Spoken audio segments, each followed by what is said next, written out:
Muy buenos días, amigos de Interfaz, es un verdadero placer saludarlos esta mitad de semana. Ya es miércoles y nosotros, por supuesto, les tenemos muchísima información en el sector educativo, muchos temas de relevancia. Espero que hayan visto ayer el debate, un debate donde se pusieron, se consolidaron ahí algunas de las propuestas en materia educativa de los candidatos. Eso no lo tendremos esta mañana, lo tendremos en EduByte esta noche. También por Televisión Educativa, un programa muy interesante donde hacemos énfasis en la información educativa, pero por supuesto nosotros les tendremos más aquí en Interfaz. Acompáñenos, saludo con mucho gusto a Griselda Llori y por supuesto a mi queridísima Ana Cristina Olvera. Ana Cris, ¿cómo estás? Muy buenos días. Omar, muy buenos días, qué gusto me da saludarte esta mañana de miércoles, como bien lo mencionas. Hoy tenemos muy interesante información acerca de la educación. Hablaremos de un convenio que firmó la Secretaría de Educación Pública con las empresas, con uno de los sectores empresariales más importantes de nuestro país. Tenemos también al MUNAL con Tacuba 8, hablaremos de Nahui Olin y mucho más, así que quédense, esto es Interfaz. Así es, Ana Cristina, temas muy interesantes. Abramos con esto. El sistema educativo mexicano se incorpora a una nueva estructura formativa que permitirá aprovechar el talento de muchos jóvenes, por supuesto, jóvenes mexicanos, focalizada en áreas de gran acceso laboral en varias industrias. La enseñanza dual permite a los jóvenes lograr un empleo cualificado y bien remunerado a temprana edad y apegado a las aptitudes y actitudes del estudiante fuera de las carreras tradicionales que comúnmente conocemos que se imparten en ciertas universidades y que por circunstancia y objetivos del joven no están enmarcados en sus intereses. Por ello, la estrategia de desarrollar la educación dual, como se ha aplicado de manera exitosa en países como Alemania, implica un cambio sustancial y positivo en los paradigmas de desarrollo.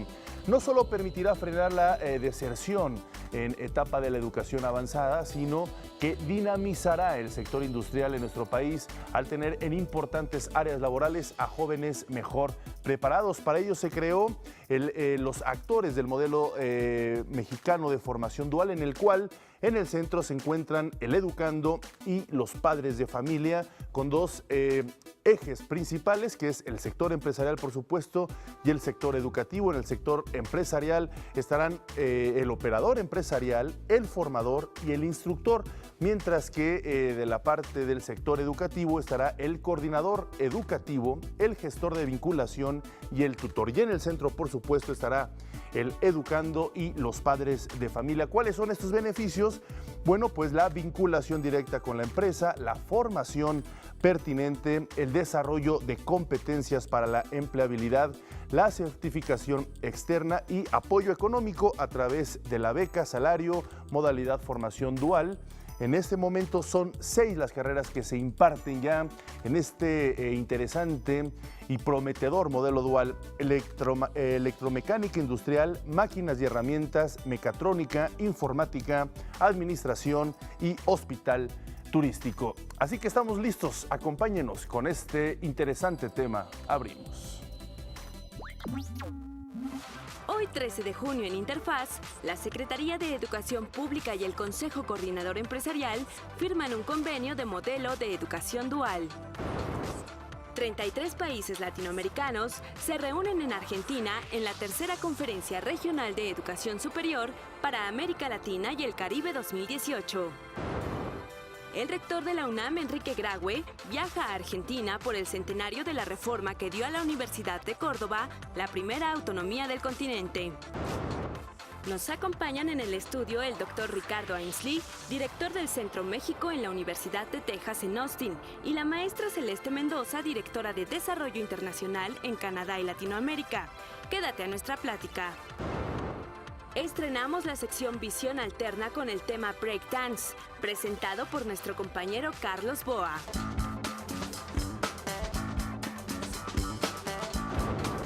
Investigadores de la UNAM analizan los efectos del asteroide que impactó la península de Yucatán y acabó con gran parte de la vida en el planeta.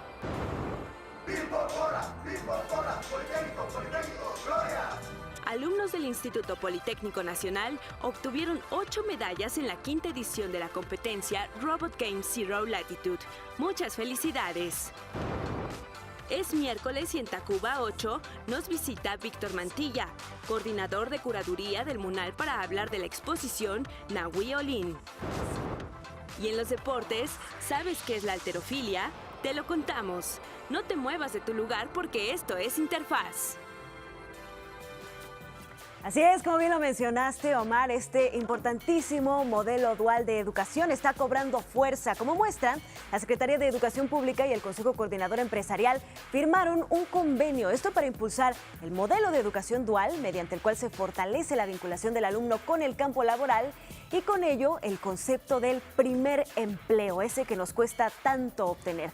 Actualmente alrededor de 4,000 jóvenes participan en estos programas, pero la meta es llegar por lo menos a los 10,000. Por medio de un convenio de colaboración, la Secretaría de Educación Pública y el sector empresarial del país buscan promover la inclusión de los estudiantes de educación superior al mundo laboral. En la emblemática sede de la SEP, el secretario de Educación Pública, Otto Granado Roldán, y el presidente del Consejo Coordinador Empresarial, Juan Pablo Castañón, firmaron un convenio para impulsar la formación dual en instituciones de educación superior. El secretario de Educación, Otto Granado Roldán, señaló que con base en las experiencias exitosas de países como Alemania, Suiza y Austria, se conformó el modelo mexicano que ya tiene un antecedente desde 2013 en la educación media superior, con la participación de 10,000 estudiantes vinculados a 1,000 empresas. Ahora se busca multiplicar los esfuerzos en beneficio de estudiantes de 117 universidades tecnológicas, 62 universidades politécnicas, 38 institutos tecnológicos y 30 universidades públicas estatales. Nuestro modelo retoma las características esenciales del sistema alemán y otros, pero responde a la realidad y a las necesidades de nuestro país. Los jóvenes que hoy nos acompañan son un ejemplo del éxito de este programa y esperamos que el número de alumnos crezca en los próximos años. Esta colaboración busca cortar la brecha de habilidades en el país, en la que las empresas se enfrentan a problemas a la hora de seleccionar los perfiles que contratarán, y de los jóvenes para que cuenten con más habilidades para ser seleccionados para los puestos de trabajo. Actualmente, esta brecha tiene efectos negativos en el uso eficiente del capital humano, pérdidas de productividad y competitividad, y en la capacidad para crecer y generar empleos. Juan Pablo Castañón, presidente del Consejo Coordinador Empresarial, señaló la importancia que para las empresas tiene que los jóvenes estén mejor capacitados antes de salir al mercado laboral. Porque es imprescindible que nos vinculemos mejor desde el sector productivo, desde lo que nos corresponde, con la educación. Necesitamos que nuestras escuelas y universidades anticipen las demandas profesionales que tendrán los jóvenes y que requerimos las empresas y que permitan que los estudiantes aprendan directamente en el proceso productivo. A través de este acuerdo, el Consejo Coordinador Empresarial alentará la participación de los organismos empresariales para que los jóvenes se preparen en competencias para la vida y el trabajo.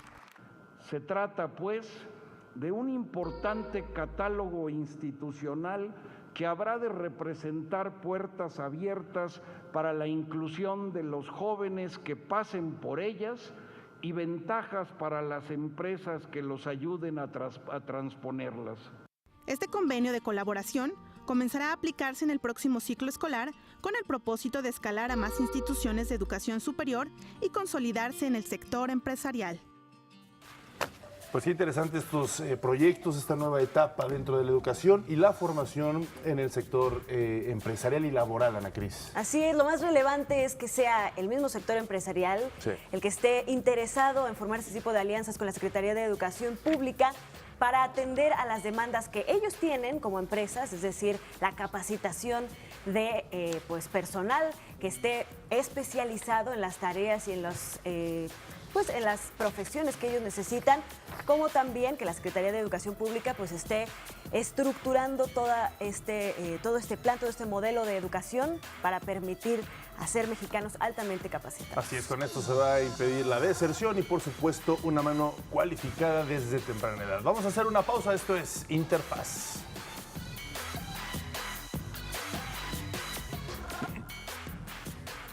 Por supuesto, en Sudamérica también se desarrollan importantes trabajos en materia educativa, y es que en Córdoba, Argentina, se lleva a cabo la tercera Conferencia Regional de Educación Superior para América Latina y el Caribe 2018.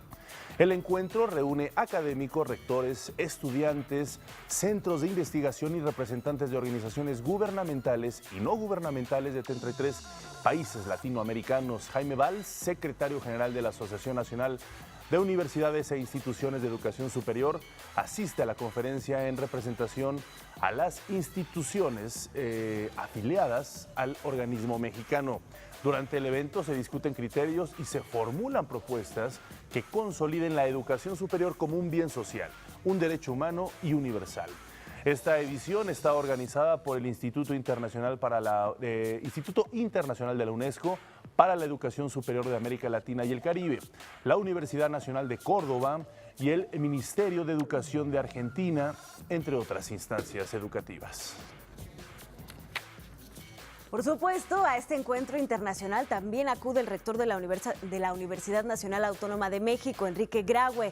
Participará en el panel El papel de la educación superior en la integración de América Latina y el Caribe, y presentará una ponencia en la mesa La Reforma Universitaria de Córdoba 1918, su repercusión a nivel regional e internacional. Este foro fue organizado con motivo del centenario de la reforma que dio la Universidad de Córdoba, la primera autonomía del continente.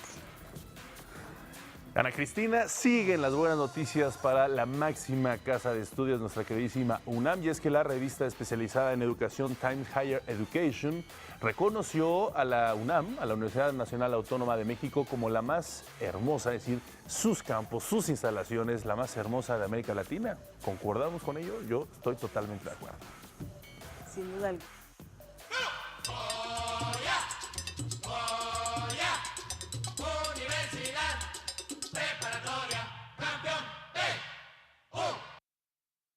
¿O usted qué opina con esos campus y esos edificios ya míticos en el sur de la Ciudad de México? La publicación semanal británica señala que el campus universitario es en sí una ciudad en la que convergen diversos elementos, ambientes y actitudes. Además, la revista destaca la herencia artística de los murales hechos por artistas como Diego Rivera, David Alfaro Siqueiros y Juan O'Gorman, en los cuales se ilustra precisamente la historia de México. El segundo y tercer lugar fue para dos universidades chilenas, la Universidad Técnica Federico Santa María y la Universidad Diego Portales. Otras instituciones mexicanas que entraron al listado fueron las universidades de Guanajuato y de Guadalajara, que se ubicaron en el cuarto y quinto sitio respectivamente. Bueno, ya lo sabemos muy bien, lo hablamos aquí casi todos los días en Interfase. Estudiar en el extranjero fortalece el perfil de los alumnos, no solo como profesionales, sino también personalmente. Y para muestra, les presentamos ahora la historia de Jacqueline López Carranza. Ella es estudiante de la Escuela Normal Experimental Profesor Darío Rodríguez Cruz, quien mediante la beca Paulo Freire realizó una estancia de estudios en Colombia.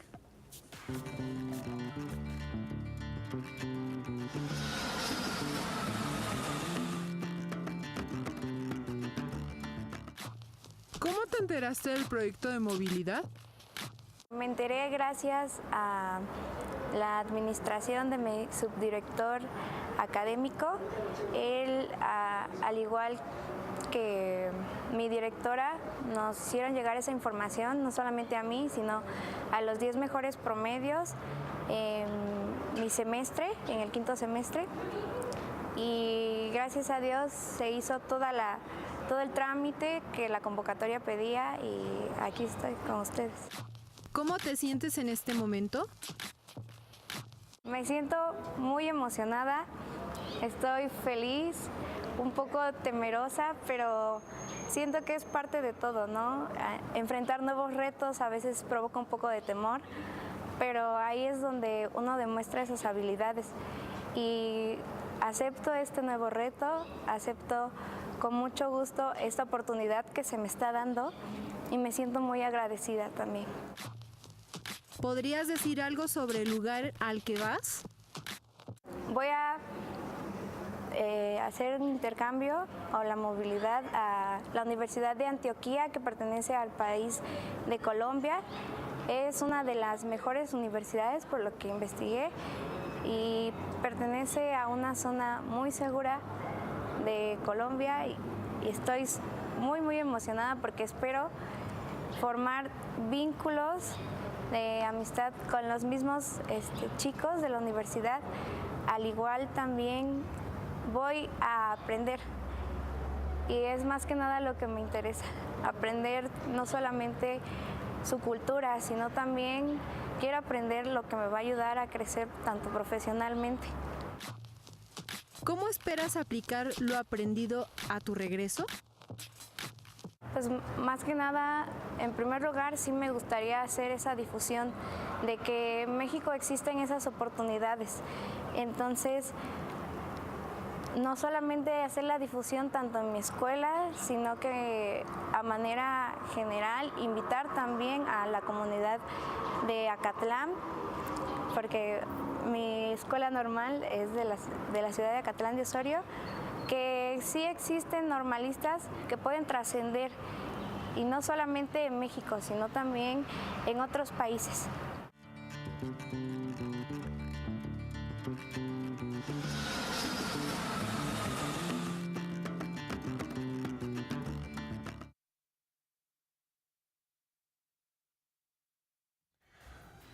Pues siempre es un gusto conocer estas experiencias de normalistas que se atreven a viajar, se atreven a emprender estos conocimientos en el extranjero por medio de varias diversidades de becas que ellos tienen en especial. Aquí hemos invitado a varias estudiantes y jóvenes estudiantes de estas normalistas que están en distintos puntos del país y que, bueno, pues siempre creo que tienen un punto en común, Ana Cris, que sin esta experiencia no serían lo mismo en este momento, tanto en la vida personal como en la vida, por supuesto, profesional y académica. Así es, Omar, y nos ha gustado mucho poner énfasis en los estudiantes normalistas porque finalmente ellos, digamos que tienen una doble ganancia, abonar a su formación profesional, a su experiencia personal, por supuesto, pero también esto lo transfieren a los niños de México. Ellos están estudiando para convertirse en los futuros maestros, los que van a estar al frente de los niños de nuestro país. Así que, por supuesto que también podrán transmitir todas estas experiencias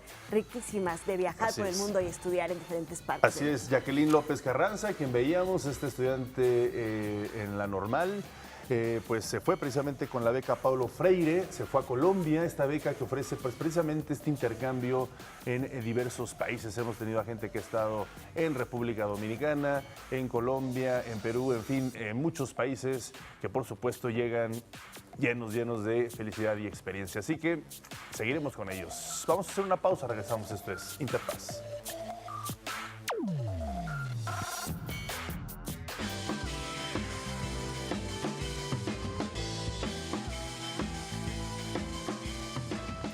Y hoy estamos muy contentos de manteles largos aquí en Interfaz porque nos acompaña en el estudio el doctor Ricardo Ainsley, director del Centro México en la Universidad de Texas en Austin, y la maestra Celeste Mendoza, directora de Desarrollo Internacional en Canadá y Latinoamérica, con quienes hablaremos precisamente pues, de los proyectos que se desarrollan en esta Universidad de Texas en Austin, pues en colaboración con Latinoamérica, con Canadá y por supuesto con México. Bienvenidos, muchísimas gracias por estar aquí con nosotros. Un placer, un gusto, al contrario. Bienvenidos. Celeste, pues cuéntanos un poco de qué se trata este desarrollo internacional que esta universidad tan importante está haciendo con países de nuestro continente. Claro, con mucho gusto. Gracias de nuevo. Pues la Universidad de Texas en Austin ha tenido una relación con México ya desde el inicio de la universidad. Fue fundada en 1881 y desde entonces hemos manejado investigaciones con instituciones aquí en México en áreas de educación, de energía, de agua y muchos otros temas. Doctor, me gustaría preguntarle cómo se desarrolla esta base de investigación. Sabemos que la investigación en cualquier universidad es la base precisamente de poder expandirse, de poder generar pues impacto real en el mundo, en nuestras sociedades. La Universidad de Austin, ¿cómo está desarrollando este proyecto? Bueno, obviamente siendo una universidad importante de los Estados Unidos, abarcamos muchos temas, muchas áreas.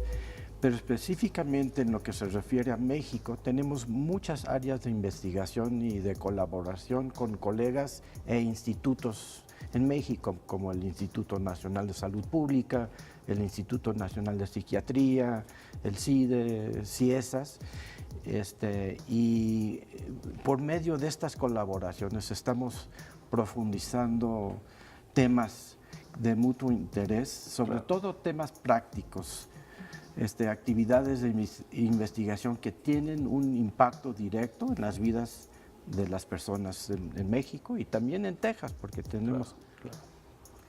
Ya abarcando más a Latinoamérica y por supuesto a Canadá, ¿con qué instituciones específicamente están trabajando en este momento? Sí, algunas instituciones en Brasil, en estados de Sao Paulo, también de Río de Janeiro, y eso viene por las relaciones que tiene la facultad con otras facultades allá y investigadores en estas instituciones, también con Chile y otras estatales y también públicas como nuestra universidad y algunas privadas.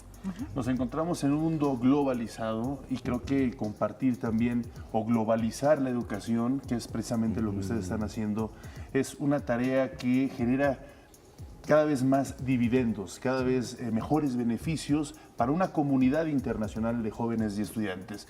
¿Cómo están ustedes transitando en el siglo XXI este compromiso de recibir a estudiantes de fuera, pero también pues enviar a estudiantes de la Universidad de Texas hacia otros países?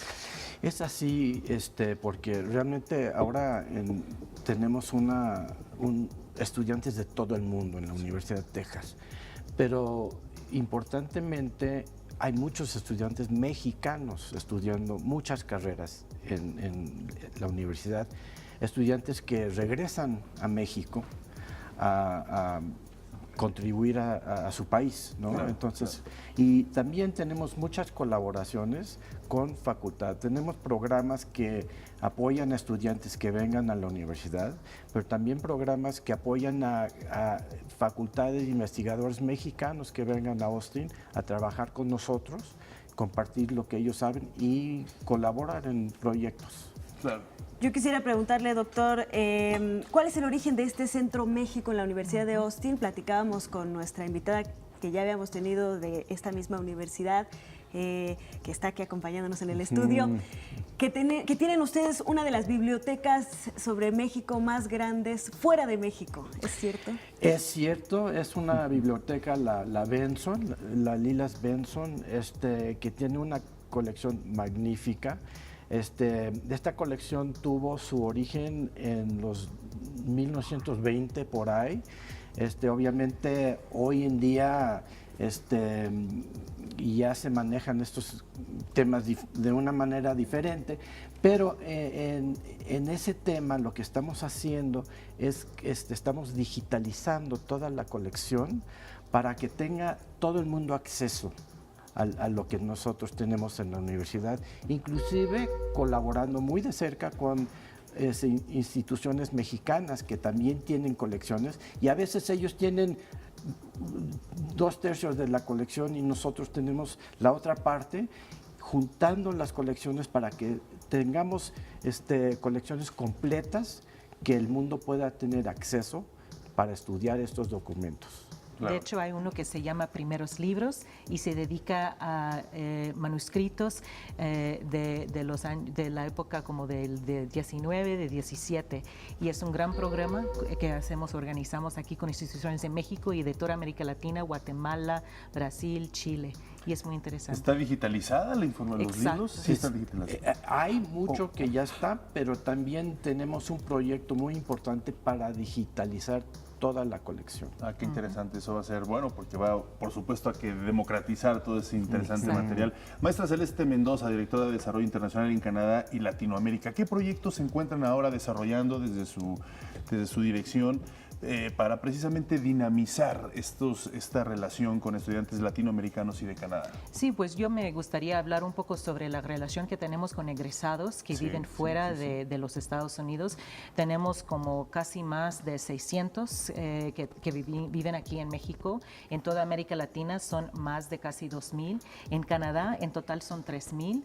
Y a veces hay proyectos y ellos trabajan en universidades que coordinamos juntos con la universidad, pero Pero más que nada es eso de estar muy cerca a los egresados y saber qué es lo que ellos usaron, utilizaron de su carrera allá en la universidad y cómo nosotros como universidad trabajar más en conjunto con ellos para colaborar en el diseño del currículum para los estudiantes, para que ya cuando salen ellos pueden encontrar trabajo y además de eso también pueden contribuir a su país. Claro. Así que eso es algo que a mí me interesa mucho, de tener siempre una conexión fuerte con los que han graduado. Claro, sin duda alguna. Si pudiera hacer...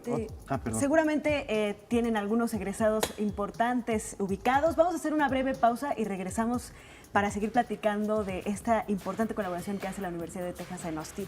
Y por supuesto lo que usted quería comentar. Una pausa y volvemos, no se vayan. Bueno, pues continuamos con esta interesantísima charla. Ana Cris, el doctor Ricardo, que es director del Centro México en la Universidad de Texas, y la maestra Celeste, directora de Desarrollo Internacional en Canadá y Latinoamérica, esta pues gran universidad allá en los Estados Unidos y por supuesto también en la región, porque ya lo habíamos dicho, es una universidad que abarca, que invita, que alberga a muchos estudiantes de América Latina, bueno, y de Canadá y del mundo, ¿no? Doctor, usted nos iba a comentar algo antes de interrumpirlo para irnos a corte. Quería decirles que el Centro México realmente abarca toda la universidad en términos de las áreas de investigación. Uno de los colaboradores más importantes es la Escuela de Medicina, que tiene una filosofía muy social, muy comprometida con la comunidad. Entonces, por ejemplo, lo que estamos haciendo ahorita en Puebla, acabamos de visitar para ver los recursos y los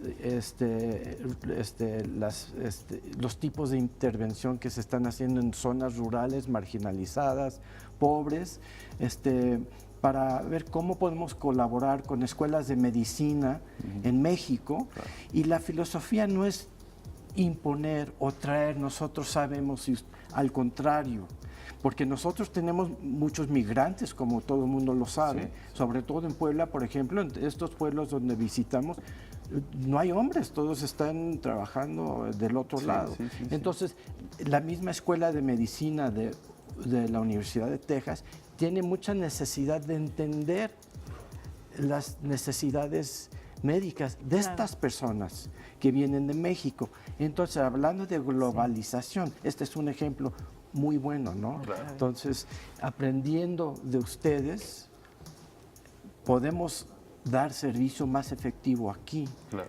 Y viceversa. Claro. Maestra Celeste, esto que comentaba de los egresados se me hace muy interesante e importante, precisamente por esto que nos decía, ¿no? Que son personas que estudian allá de la región y luego regresan a sus comunidades, incorporan los conocimientos que adquirieron allá con ustedes y como decía el doctor, pues también se hace una retroalimentación. Claro. ¿Tienen ubicados algunos casos específicos de los cuales nos puedan comentar? Que sí, con mucho gusto.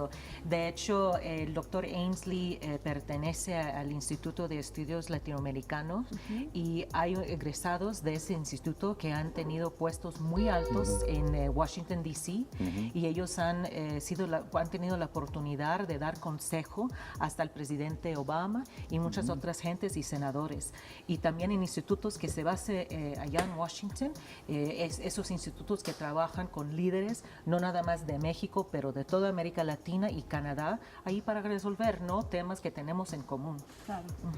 Además del área de medicina, me imagino que deben de tener muchísimas carreras, pero ¿qué otras carreras o posgrados ustedes consideran que son como universidad vanguardistas, además de la carrera de medicina? Bueno, la Facultad de Educación es de las mejores de todo el país, digo absolutamente. Ingeniería, un área muy fuerte, energía, negocios obviamente, pero también temas como historia, las humanidades, sociología.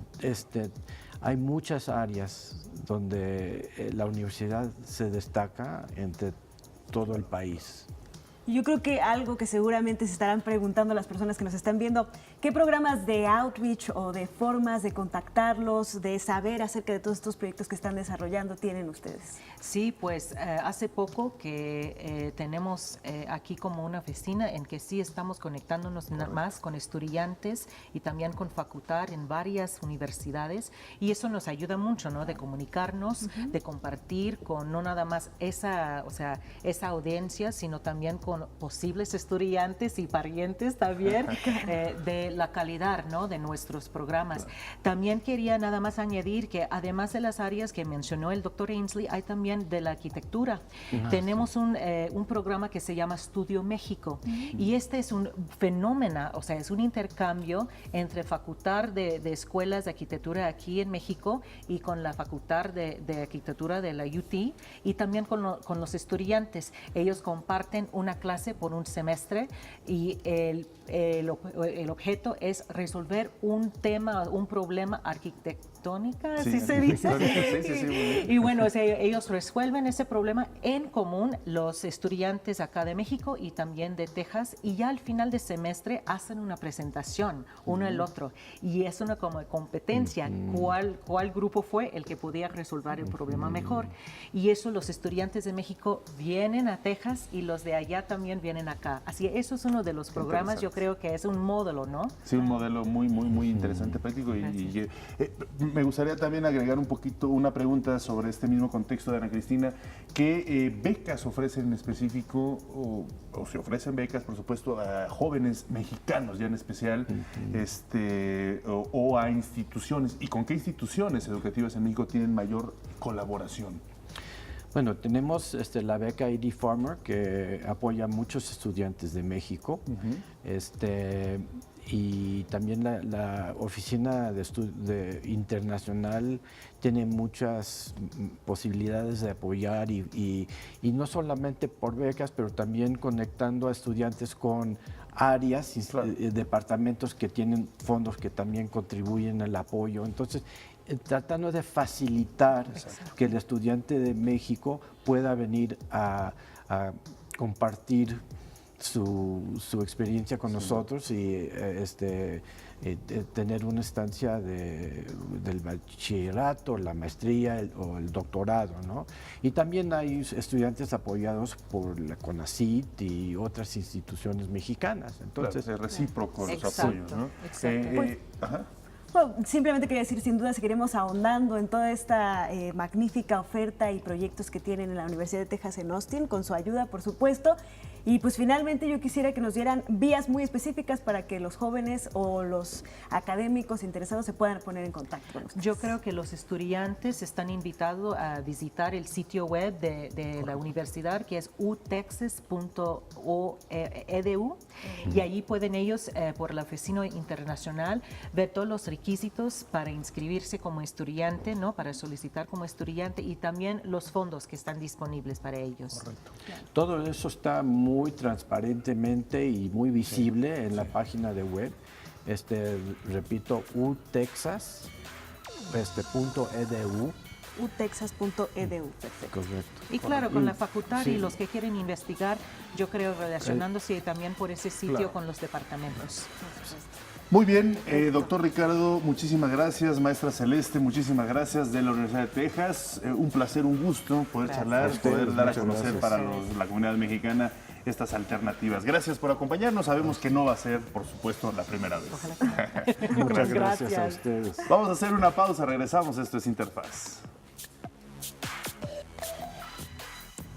Sin duda alguna, la guerra en Siria ha dejado muchísimas afectaciones, más de 500,000 muertos y 5 millones de refugiados. Gran parte de ellos son niños y niñas. Líbano es uno de los países que les ha abierto sus puertas, sin embargo, tiene la barrera del lenguaje, pues aunque el árabe es su lengua oficial, las escuelas también imparten clases en inglés y en francés. Después de aprender en Líbano, un grupo de jóvenes hicieron otra escuela en Libia, en Trípoli, y es por ello que pues, también las autoridades están impulsando programas para que los refugiados sirios aprendan estos idiomas, además de, por supuesto, el árabe. Conozcamos este interesante proyecto en Libia. ¿Se imagina usted llegar a un país como refugiado y no tener una forma de desarrollarse plenamente, no por falta de ganas, sino porque el idioma es una barrera? Eso es justamente lo que sufren miles de sirios, sobre todo niños, que llegan al Líbano huyendo de la guerra que vive su nación desde hace 6 años. Aunque el árabe es la lengua en común, las escuelas de Beirut imparten las clases en este idioma en combinación con el inglés y el francés. Esto dificulta que los niños refugiados entiendan al 100% lo que los profesores enseñan, generando un rezago en su vida académica. كل شيء بيخلي الأولاد هن أولاد عمرهم بين 6 و 12 سنة ووقتها بيفوتوا على المدرسة عندهم مشاكل كثير كبيرة خصوصا اللاجئين لأنه كانوا يتعلموا بس بالعربي بسوريا وبلبنان الكوريكولوم فيه ما خيروا شيء بالكوريكولوم فرنسي انجليزي فعندك كمية كثير كبيرة من الأولاد منا قادرة تكون بالمدرسة لأنه ما عم بتفهم. Este par de amigos, Alexandre Khoury y Serge Harfouch, trabajaron en Líbano como voluntarios y fue ahí donde se dieron cuenta de la importancia que tiene para los refugiados comprender diferentes idiomas. Es así que en 2017 fundaron el Instituto Levantin, con sede en Trípoli, en Libia, a 85 kilómetros de Beirut. Ahí, un grupo de jóvenes pueden aprender inglés y francés. Cerca de 120 personas han formado parte del instituto desde su fundación. I still haven't heard one person from Tripoli who would actually speak French or English, which means that I really have to force myself to improve. Un punto importante del proyecto es que ahí los profesores también son alumnos. Es el caso de Mathieu Cassonet, un traductor de Francia, quien afirma que Trípoli es el espacio perfecto para aprender árabe. Contrario a Beirut, uno de los puntos más recurridos para aprender esta lengua por su tendencia más cosmopolita, en la capital libia es difícil comunicarse sin el lenguaje arábigo. Tripoli is a very different case. People here only use Arabic. It's quite the Arab city in the way that it's culturally more connected to the Arab world, language-wise, culture-wise, music-wise. Esto ha generado que cada vez más personas volteen la mirada hacia Libia para dominar el árabe. Es el caso de Candice Duval, quien tras 3 años de residencia en Beirut no aprendió prácticamente nada del idioma. It's nice to discover another city because it's very different from Beirut. I think Beirut is very like somehow in the Western world, and here it's more in the Middle East world. Hoy forma parte del Instituto Levantin, enseña inglés y, al igual que Mathieu, cambia de rol día con día. Otro aspecto del instituto es el apoyo que brinda al Centro Ma'an. Los estudiantes ofrecen sus servicios como voluntarios para enseñar idiomas a niños sirios y libaneses que viven en situación vulnerable.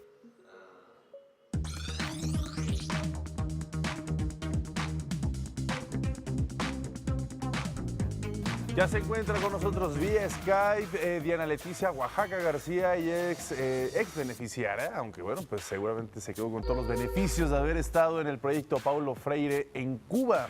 Precisamente nos hablará de su experiencia. Ya veíamos otra normalista, lo que nos platicaba de su experiencia en Colombia.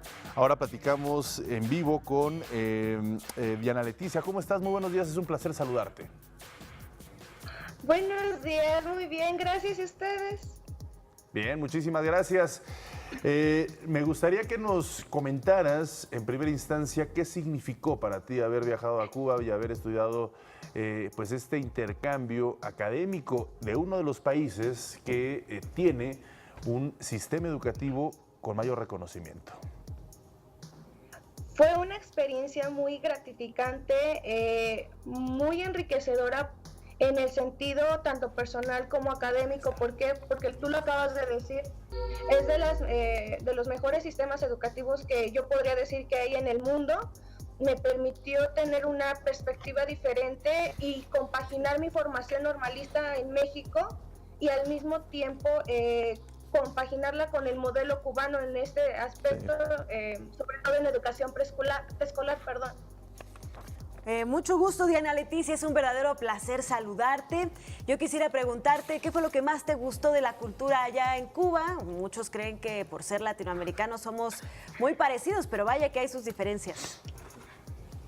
Yo creo que el exaltado sentido que tienen del amor a su patria y que eso los ha motivado a crecer en el nivel educativo. Ellos están muy preocupados por la formación de las personas desde el nivel inicial hasta la formación universitaria. Yo creo que fue lo que más me llamó la atención, dado que nosotros sabemos que en Cuba no hay pues las condiciones, sobre todo económicas, que pudieran favorecer. Sin embargo, pues está demostrado que a pesar de no contar con esos recursos, tienen excelentes personas profesionales.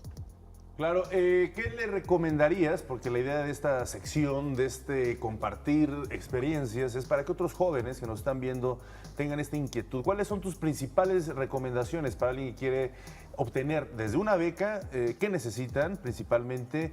Y después hemos coincidido con muchas personas que dicen hay que quitarse el miedo para emprender una experiencia como esta, la que tú has obtenido.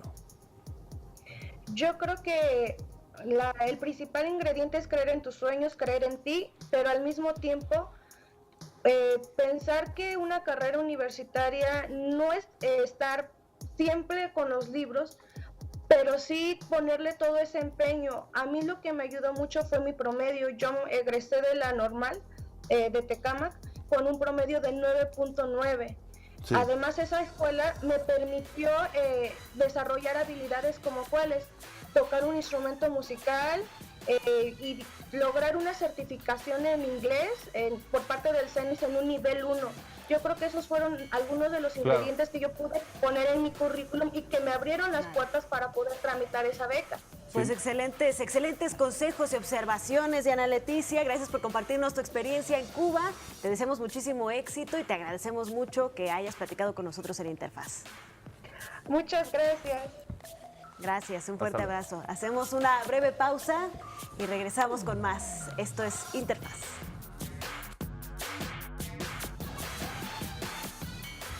Estamos de vuelta y muy contentos de estrenar una nueva sección, un nuevo espacio para pues explorar la educación desde una perspectiva muy diferente. Por eso se llama Visión Alterna y está a cargo de nuestro compañero Carlos Boa. Carlos, bienvenido, ¿cómo estás?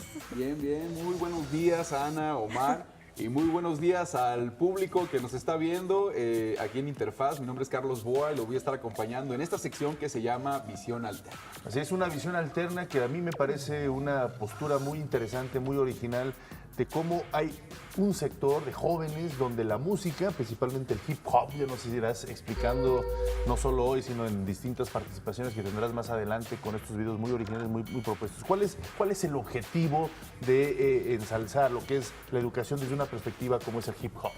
El objetivo es principalmente mostrar a los jóvenes con talentos mediante su arte, ya sea el hip hop, ya sea las artes plásticas, ese granito que aportan ese granito de arena tanto a la educación, a la cultura, sí. Y de alguna manera apoyados o reforzados por las instituciones, pues refuerzan el tejido social, ¿no? Claro. Carlos, y cuéntanos un poco de la primera entrega de Visión Alterna, de qué se trata y bueno, para que estoy muy segura que estamos ansiosos de verla. Sí. Ok, este primer capítulo pues es referente a Alma Salinas, mejor conocida como Soul B. Ella es una chica muy talentosa que practica el breakdance desde hace 10 años y lo comparte con su comunidad, pero que en vez de platicárselos, ¿por qué no mejor lo vemos? Claro, mucho talento hay, ¿no? En las calles, bastante mucho talento. Pues qué bueno que te incorporas. Obviamente tú llevas ya tiempo trabajando con nosotros, ahora en la Agencia Informativa de Educación de México, pero estamos tratando precisamente de que con su experiencia resaltemos este otro lado de nuestra sociedad. Vamos a verlo. Yo soy Alma Salinas, me conocen como Soul B, bailarina de breaking, mejor conocido como breakdance o comercialmente conocido como breakdance, y pertenezco a un crew de big girls que se llama Madafone Girls Crew.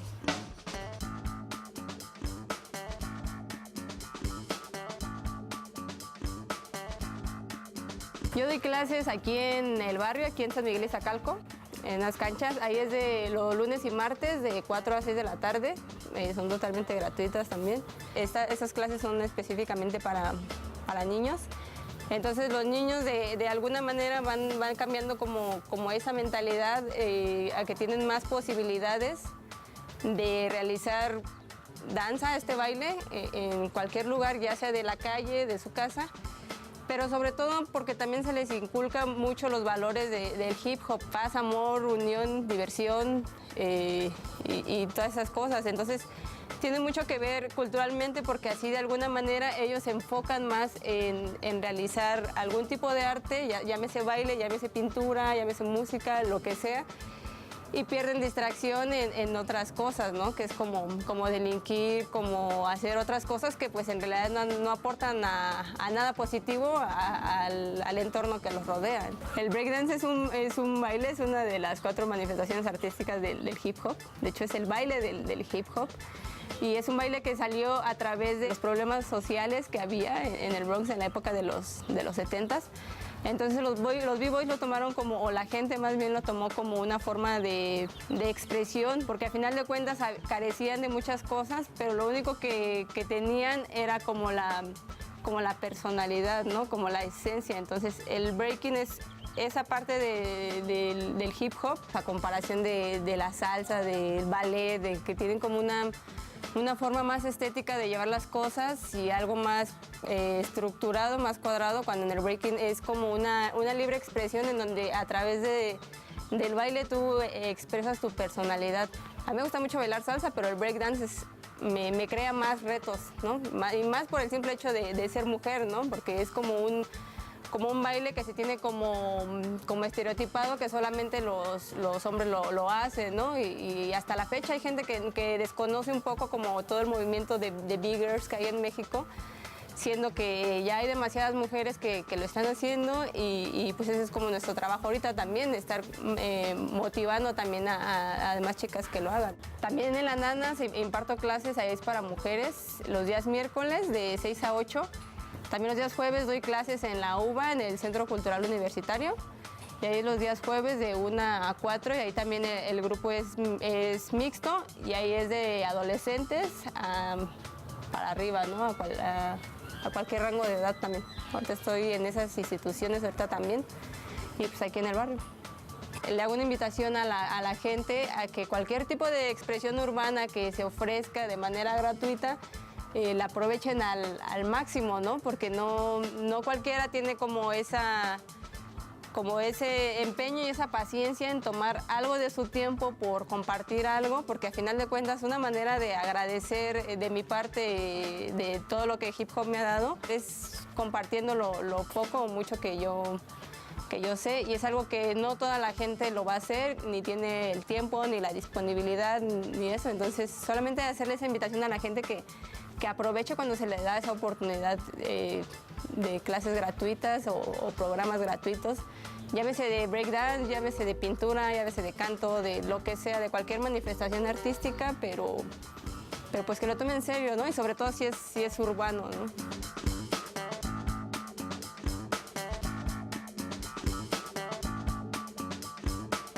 Me llamo Alma Salinas Pulido, soy big girl y tengo visión alterna.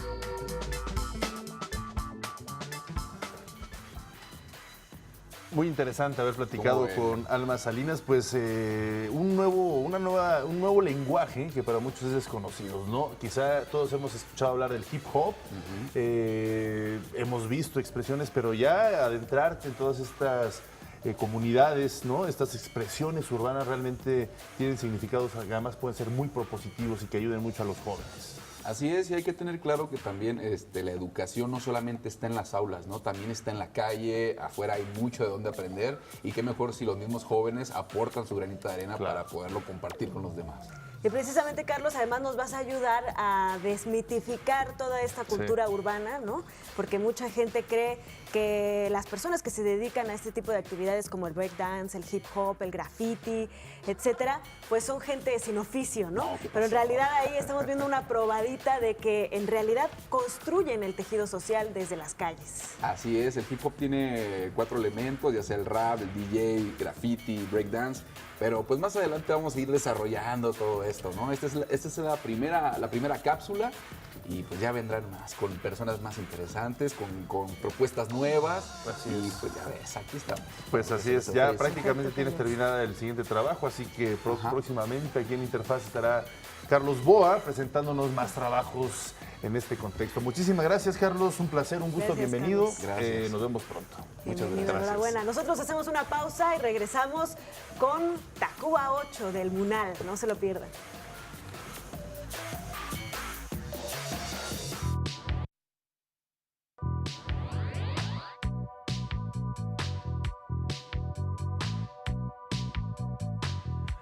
Así es, Ana Cristina, Tacuba 8, uno de los museos emblemáticos de nuestro país, no solo de la Ciudad de México, de nuestro país, y creo que acaba de abrir las puertas a una exposición riquísima, pero quién mejor que Víctor Mantilla, coordinador de curaduría de este Museo Nacional de Arte, que precisamente a partir de mañana se inaugura una exposición esperadísima. Muy buenos días, Víctor, buenos días. Gracias por estar con nosotros nuevamente. nuevamente. Muchas gracias por invitarme de nuevo. Ya es mi segunda vez aquí a hablar de otra exposición fantástica, apasionante. ¿Cómo se llama? El hombre lo va a decir todo, pero creo que, como lo decíamos antes de entrar al aire, tiene muchas aristas esta exposición. Así es, se llama La Mirada Infinita. Nahui Olin se caracteriza por su mirada, esta mirada de ojos verdes, y además es una forma también, es una exposición que habla de las facetas de Nahui Olin, que es una mujer que hacía pintura, que hacía literatura, escribía poemas, posaba para estas fotos de desnudos que tanto se conocen, hacía música, incluso no se conocen sus partituras, se perdieron la música que ella hacía, pero hacía música. Era una persona interesada en descubrir, en encontrar un soporte, un lugar en el cual pudiera expresarse, porque estaba llena de ideas, llena de vida y llena de rebeldía también, es importantísimo decirlo. Y bueno, les puedo platicar, a nosotros nos ha apasionado en el museo muchísimo este personaje, esperamos que al público también, y que a partir de mañana puedan ir a explorar lo que ha significado este personaje en México, que además es representativa del siglo XX, un siglo lleno de posibilidades, lleno de ciencia. Ella estaba relacionada, le encantaba este asunto de leer de ciencia. Es un momento en el que vivimos la relatividad de Einstein, la física es de pronto una beta enorme que llega a un público general también, y donde todo el mundo opina sobre los avances de la ciencia, sobre las formas nuevas del arte, en fin, las expresiones distintas. Claro. Víctor, pues es muy interesante que hayan escogido este personaje, como tú bien lo dices, representativo del siglo XX, pues no solo del arte, sino de toda esta, digamos, esfera intelectual, cultural mexicana de estos años entre 1910, 1950, etcétera. Y donde había además mujeres muy emblemáticas como Frida Kahlo, Tina Modotti, etcétera. ¿Cómo es que escogen y arropan a Nahui Olin dentro de todo Exactamente. este contexto? Nosotros creíamos, seguimos creyendo que no se había hecho justicia realmente a Nahui Olin. Nahui Olin trabajó muchísimo, es una mujer que publicó 3 libros, escribió otros que están por ahí, están los manuscritos por ahí, pero no se publicaron nunca. La obra no ha sido estudiada con detenimiento realmente, y entonces ella vivió el problema, tal vez incluso el problema de ser hermosa, ¿no?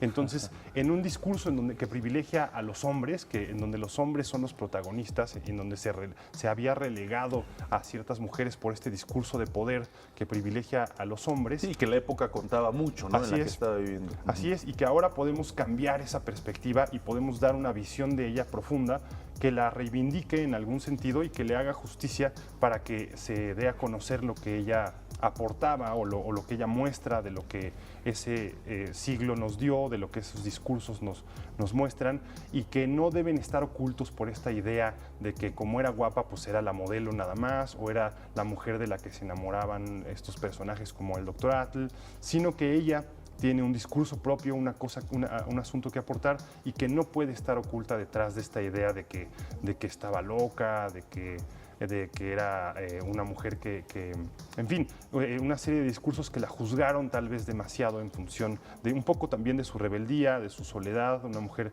que le gustaba posar desnuda, expresarse de esa manera.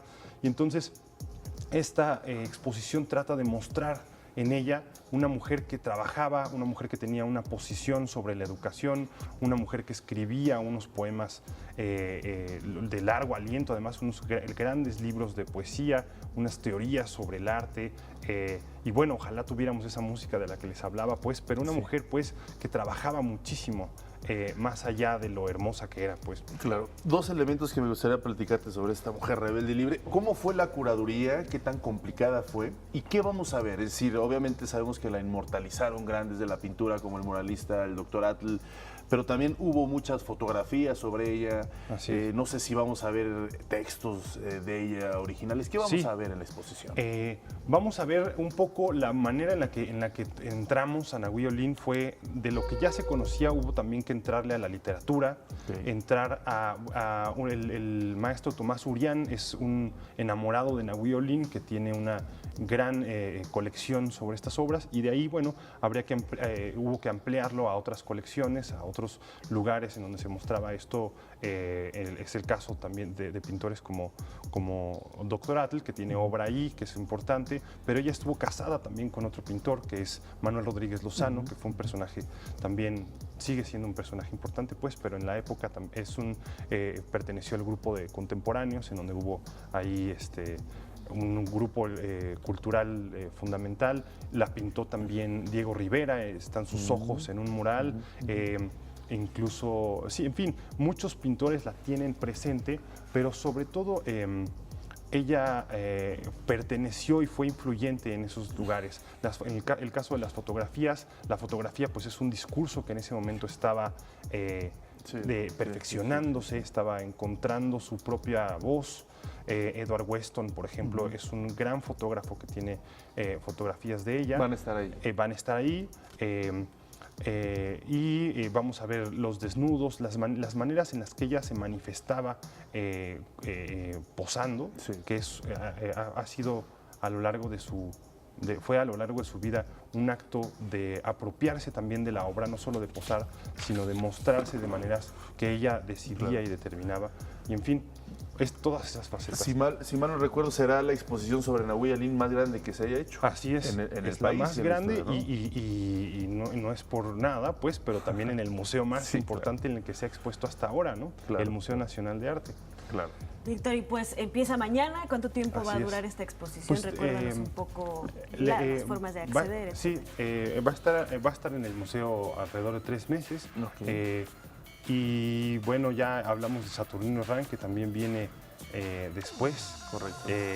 Y seguramente será algo que disfrutaremos todos de ver y de explorar.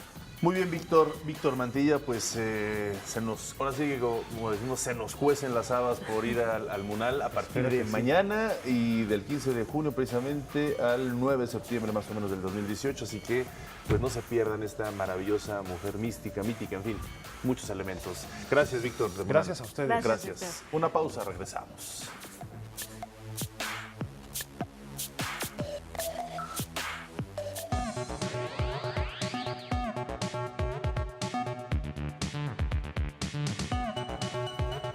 Vamos ahora con la parte científica de nuestro programa, porque los especialistas del Instituto de Geofísica de la UNAM están investigando las implicaciones del cráter de Chicxulub en la península de Yucatán, que, como usted sabe, fue determinante en la extinción de los dinosaurios y de muchas de las especies que habitaban nuestro planeta en ese entonces. Así que se sigue estudiando muy a conciencia el cráter de Chicxulub. Veamos. Hace 66 millones de años, en unos cuantos segundos, la llegada de un asteroide cambió la historia del planeta, causando una extinción masiva. 76% de la vida en la Tierra desapareció. El impacto del asteroide en la península de Yucatán formó lo que ahora se conoce como el cráter de Chicxulub. En 2013, el buque oceanográfico Justo Sierra de la UNAM navegó sobre la plataforma marina de Yucatán para hacer una serie de estudios geofísicos y geotécnicos. Porque la expedición 364 del Programa Internacional de Descubrimientos en los Océanos tuvo varios objetivos. Uno de ellos fue precisamente saber cómo había sido la recuperación de la vida en la zona del impacto. Ahora, investigadores del Instituto de Geofísica de la UNAM revelan los resultados. El análisis de las muestras indican que la vida en ese lugar se recuperó en 30.000 años, más rápido de lo que se esperaba. En las rocas se encontraron microorganismos marinos que después del devastador impacto resurgieron, rehabitaron el ecosistema y evolucionaron. Cabe resaltar que el estudio de estos organismos nos puede decir no solo sobre la recuperación de la vida, sino las condiciones del ambiente marino. Los resultados de esta investigación permiten entender las causas de las extinciones pasadas e incluso entender posibles escenarios futuros. Lo que viene en estas siguientes etapas, por no sé, otros 20, 30 años, va a seguir siendo más interesante. Y la otra es la conexión que tenemos con las extinciones actuales, que hace muy interesante ver cómo reaccionan los ecosistemas cuando tenemos la fragmentación y pérdida de algunas de las especies. Esto pues es de interés particular ahora con el calentamiento global y la actividad antropogénica. Los especialistas anunciaron que habrá 6 laboratorios para investigar el lugar de impacto, así como la próxima inauguración del Museo del Cráter de Chicxulub en el Parque Científico Tecnológico de Yucatán.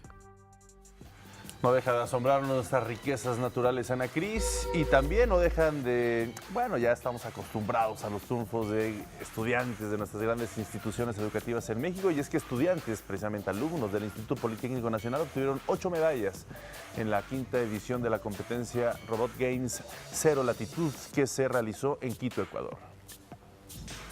Alumnos del Instituto Politécnico Nacional obtuvieron 8 medallas en la 5ª edición de la competencia Robot Games Zero Latitude, que se realizó en Quito, Ecuador.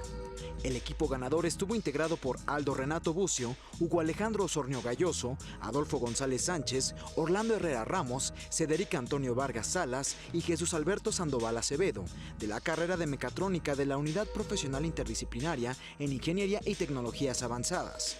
Con tenacidad y perseverancia, estos jóvenes ganaron el segundo lugar del medallero general con 59 puntos, al obtener 5 preseas de oro, 1 de plata y 2 de bronce de entre 500 competidores de América y Europa. Los estudiantes participaron en 6 de las 31 categorías de la competencia, la cual les otorgó certificaciones para participar en otros torneos internacionales.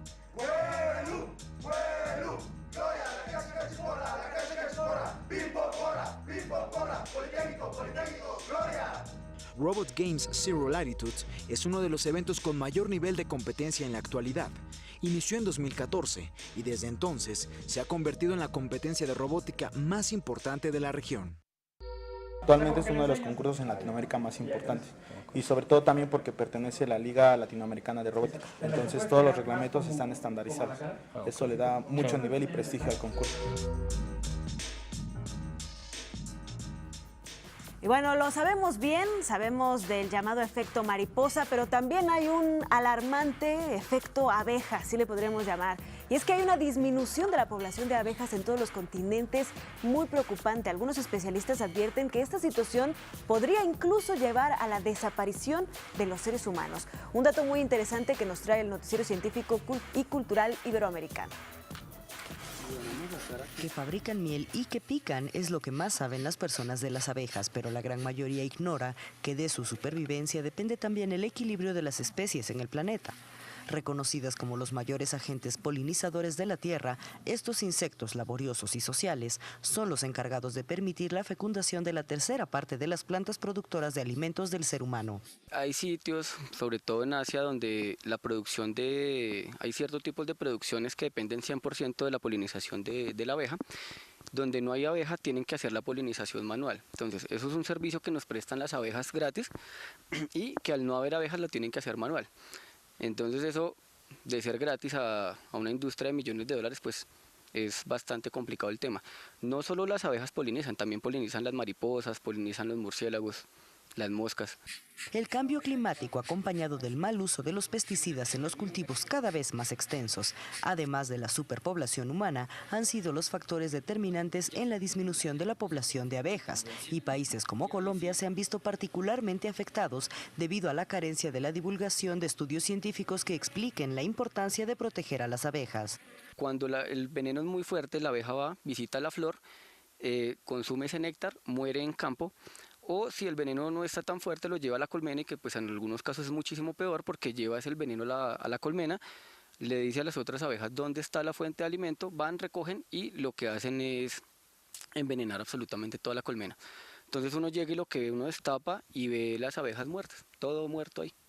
De acuerdo al colectivo Abejas Vivas, un grupo colombiano de apicultores, según cifras del mes de julio de 2017, durante los últimos 3 años, han muerto en el país por envenenamiento masivo con agrotóxicos un 34% del total de las colmenas reportadas. Si nosotros hacemos un comparativo, por ejemplo, con la apicultura urbana, por ejemplo en Bogotá dicen que la contaminación está muy alta. Las abejas son un indicador de polución y las colmenas que se trabajan en Bogotá, que es lo que conozco, siempre están muy fuertes. Esas abejas no se mueren, siempre tienen comida, las poblaciones son supremamente altas. Entonces ha sido en los últimos 10 años. Primero es eso, el uso indiscriminado de agroquímicos, y lo otro es la deforestación que encontramos en la zona para meter ganadería o para monocultivos de cualquier cosa. Por ejemplo, aquí en esta parte donde estamos es de papa y más abajo hay floras. Los apicultores colombianos resaltan la importancia de difundir información acertada acerca de las prácticas que permitan el crecimiento de la población de abejas. Esta preocupación está ligada a una inexistencia de planes gubernamentales que los proteja como gremio y que eduque a los cultivadores agropecuarios en el adecuado uso de agrotóxicos, que son la más grande amenaza para la supervivencia de las abejas. Con información de la oficina en Bogotá, Colombia, Noticias Xinhua. Pues ahí está, importante el equilibrio de la naturaleza. Vamos a una pausa, regresamos. Esto es Interfaz.